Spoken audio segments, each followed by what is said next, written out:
Assalamualaikum warahmatullahi wabarakatuh. Yang saya hormati Bapak Muhammad Thor Arsin selaku pengampu dosen mata kuliah terapi wicara anak berkebutuhan khusus, dan saya hormati teman-teman yang saya banggakan. Kali ini saya dan rekan saya Thoyibul Hafiz akan mempresentasikan tentang media terapi wicara.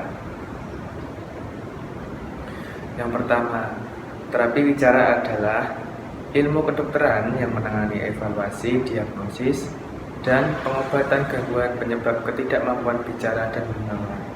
Terapi ini juga dikenalkan sebagai patologi wicara bahasa. Mengenai media, media merupakan suatu cara ataupun alat bantu pengobatan. Untuk media terapi wicara sebenarnya ada beberapa macam-macam, tapi kami ambil yang paling simple hanya 3 saja, yaitu ada media gambar, media audio, dan juga media video. Untuk selanjutnya, manfaat media terapi wicara. Manfaat media terapi wicara yang pertama, 1. Meningkatkan kemampuan berkomunikasi meskipun nanti dilakukan secara tahap demi tahap. Yang kedua, membantu meningkatkan keterampilan sosial. Setelah terapi wicara dilakukan dengan baik dan juga benar, lancar, dan mendapatkan hasil yang bagus, itu akan membantu seseorang untuk meningkatkan keterampilan sosial, mungkin berdialog antar masyarakat dan lain sebagainya. Yang ketiga, mempelajari metode komunikasi alternatif. Bagi seorang yang menerapi memiliki manfaat, memiliki banyak referensi berbahasa kepada orang yang diterapi tadi, ya. Misal mempelajari gerak tubuh, gaya, dan juga gaya bahasa lainnya. Saya akan melanjutkan media yang aman dan yang baik untuk terapi wicara pada anak yang mengalami gangguan bicara. Sebelum kita menentukan apa media apa aja yang kita gunakan ke anak ini, kita harus mengetahui apa penyebab anak ini mengalami gangguan berbicara. Penyebabnya itu ada banyak, mulai dari lingkungannya yang menggunakan bahasa campur aduk atau bisa disebut bilingual, terus gangguan pada rongga mulut, terus ada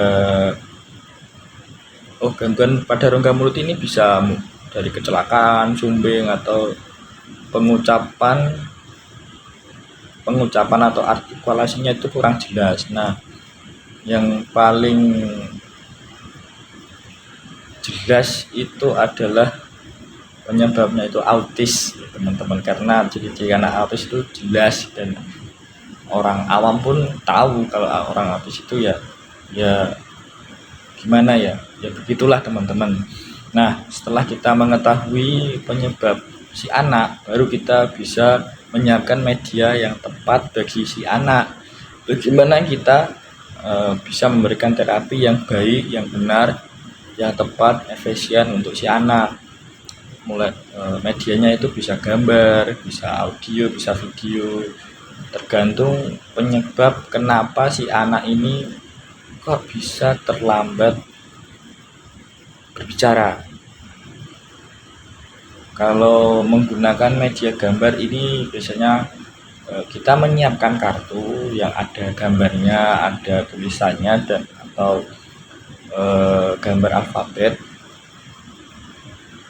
Kita siapkan dan kita ajari pelan-pelan cara mengucapkannya. Ini huruf A, ini gambar sapi, seperti itu, teman-teman. Terus udah banyak sekarang yang media-media yang sudah dibuat untuk terapi bagi anak yang mengalami gangguan berbicara. kalau audio itu biasanya didengarkan, dan cara kita berkomunikasi ke anak yang mengalami gangguan berbicara yang menggunakan media audio itu biasanya kan bisu atau apa ya, yalah bisu gitu ya, katakanlah, lupa aku istilahnya.